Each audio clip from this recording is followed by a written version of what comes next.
Chief justice Umar Ata Bandial और justice काजी फाइज ईसा के माबेन अहम मुलाकात, सुलह हो गई।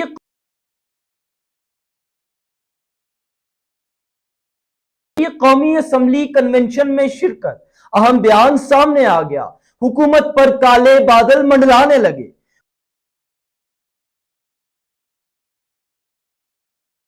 मुझे यकीन दहानी करवाई गई थी कि कोई सियासी गुफ्तगू नहीं होगी। काजी फाइज ईसा का बयान।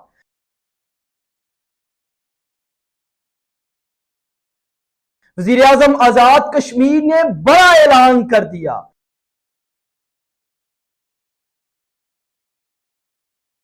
जबकि माहिर कानून एतजाज एहसन के वीडियो पैगाम ने खलबली मचा दी। आईने पाकिस्तान के मुहाफिज सुप्रीम कोर्ट पहुंचे।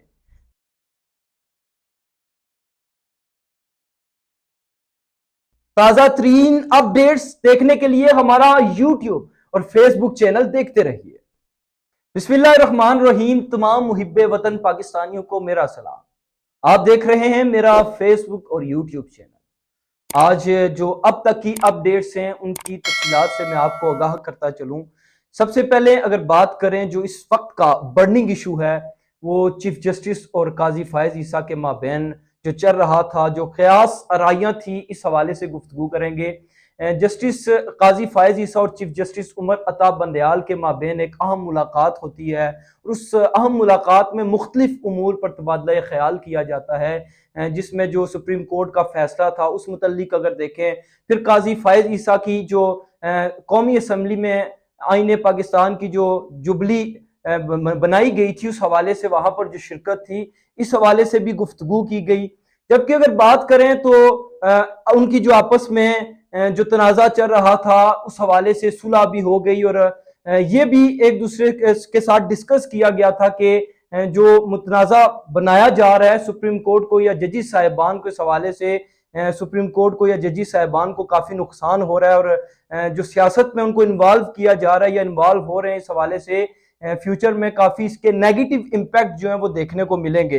जबकि बात की जाए काजी फाइज ईसा की, जिन्होंने कौमी असम्बली कन्वेंशन में शिरकत की थी और ये मौजू काफ़ी ज़ेर बहस रहा, शदीद तनकीद का उनको निशाना बनाया गया। इस हवाले से उनकी वजाहत सामने आई है, उन्होंने इस हवाले से वजाहत की है। ये एक इंतहाई अहम जो पॉइंट्स हैं उनकी वजाहत के हवाले से वो मैं आपको बताऊं कि वो वजाहत आ गई और इस वजाहत के बाद हुकूमत की और इत्तेहादी जमातें उनमें खलबली मच गई है और वो यकीनन परेशानी के आलम में मुब्तला हो गए हैं कि जस्टिस काजी फाइज ईसा की जो वजाहत थी, अहम बात यह है कि यह वजाहत पहले जो है PRO ऑफिस की तरफ से जारी की गई थी और PRO ऑफिस से कोई भी जो चीज है चीफ जस्टिस पाकिस्तान की मंजूरी के बगैर जारी नहीं होती। बहरहाल ये जो वजाहत जारी हुई है इसमें जो पॉइंट्स थे मैं उस हवाले से अगर आपको बताता चलूं तो पॉइंट नंबर 1 ये था कि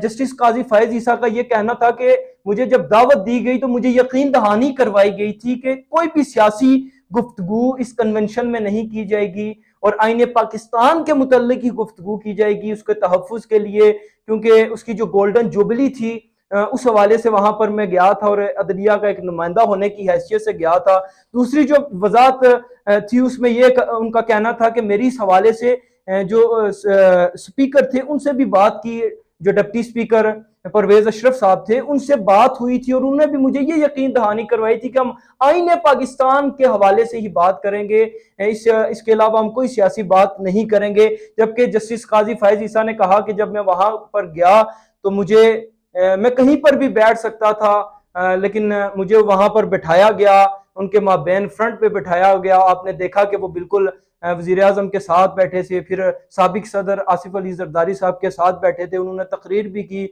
और उनका कहना था कि मेरा तकरीर का कोई इरादा नहीं था, ना ही मैंने तकरीर करनी थी। जब मैं वहां पर बैठा और जब सियासी गुफ्तगू और एक दूसरे पर तनकीद की गई तो मुझे ये महसूस हुआ कि कल को अगर तनकीद का निशाना बनाया जाए, इससे कबल मैं यहाँ पर तकरीर करके इस हवाले से वजाहत दूं कि मैं यहाँ पर सिर्फ आईने पाकिस्तान के हवाले से जो गोल्डन जुबली बनाई गई है वहां अदलिया का एक नुमाइंदा होने की हैसियत से यहाँ पर आया हूँ और मुझे इस बात का बिल्कुल भी इल्म या इदराक नहीं था और वहां पर जो सियासी गुफ्तगू हुई इस हवाले से उन्होंने बिल्कुल लाइल्मी का इजहार किया और उन्होंने कहा कि मेरे अमले ने भी इस बात की तस्दीक की थी, उसके बाद मंजूरी दी थी कि मैं वहां पर शिरकत करूंगा।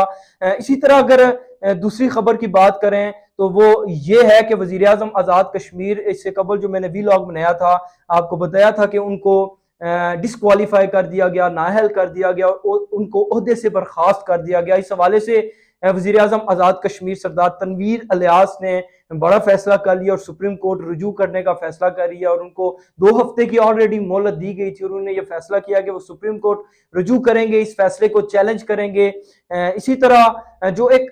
अहम डेवलपमेंट हुई है, कल सुप्रीम कोर्ट जब ओपन होगी इस हवाले से एतजाज एहसन जो माहिर कानून है उनका भी एक वीडियो पैगाम बहुत वायरल हुआ है जिसमें वो ये बात कर रहे हैं और वकला को बिलखसूस मुखातिब करते हुए वो कहते हैं कि आईने पाकिस्तान के जो मुहाफिज हैं अपने पाकिस्तान के लिए इसके बेहतर मुस्तकबिल के लिए अपने आइन को बचाने की खातर आप सुप्रीम कोर्ट पहुंचे, पुरअमन तरीके से वहां पर आए, वहां पर कुतबे उठाएं और जहां पे लिखा हो कि हम आइन बचाने निकले हैं, आओ हमारे साथ चलो। तो इस उनके वीडियो बयान ने भी काफी खलबली मचा ली और कल सुप्रीम कोर्ट में उन्होंने 11 बजे का टाइम दिया है कि आप वहां पर पहुंचे और वहां पर वकला की काफी तादाद वहां पर पहुंचेगी और ये देखना है कि कल जो है वहां पर हमें देखने को मिलेगा कि सुप्रीम कोर्ट इस हवाले से कोई कल उसका रिएक्शन देखने को मिलेगा। लेंगे जिस तरह फंड्स देने से इनकार, इंतखाबात कराने से इनकार कर दिया गया और मुख्तलिफ करारदादें कौमी असम्बली में सेनेट में पेश की गई और मंजूर की गई। और अगर हम अब देखें तो जो जस्टिस साहिबान हैं सुप्रीम कोर्ट के, उनके आपस के मामलात भी सेटल हो रहे हैं और आपस में उनकी बातचीत नेगोशिएशन जारी है और ये भी एक पॉजिटिव जेस्चर उनकी जानिब से आ रहा है, देखने को मिल रहा है। और अब तक इस तरह लग रहा है कि हुकूमत के जो गिर्द है वो घेरा तंग हो रहा है और हुकूमत इस वक्त काफी परेशानी में मुब्तला है और बहुत सारे ऑप्शंस हैं वो जेरे गौर हैं और उस पर वो बहस कर रहे हैं और उस पर बातचीत कर रहे हैं, उनकी वर्किंग जारी है और देखते हैं कि उनका अगला लाएअमल क्या होगा। बहरहाल अब तक जो है वो हुकूमत काफी मुश्किलात का शिकार है और काफी मुश्किलात से दो चार है। अब तक की ये अपडेट्स थी जिनकी तफसीलात से आपको आगाह किया। अगले व्लॉग में मजीद आपको तफसील बताएंगे कि अब इसके बाद जो अपडेट्स हुई हैं, जो डेवलपमेंट्स हुई हैं वो भी आपके सामने लाएंगे, लेकिन उसके लिए जरूरी है कि आप हमारा यूट्यूब और फेसबुक चैनल इसको सब्सक्राइब करना, लाइक करना और अपना फीडबैक देना कतई ना भूलें। इंशाल्लाह अगले व्लॉग में मुलाकात होगी, तब तक के लिए इजाजत दीजिए। खुदाफिज। पाकिस्तान जिंदाबाद।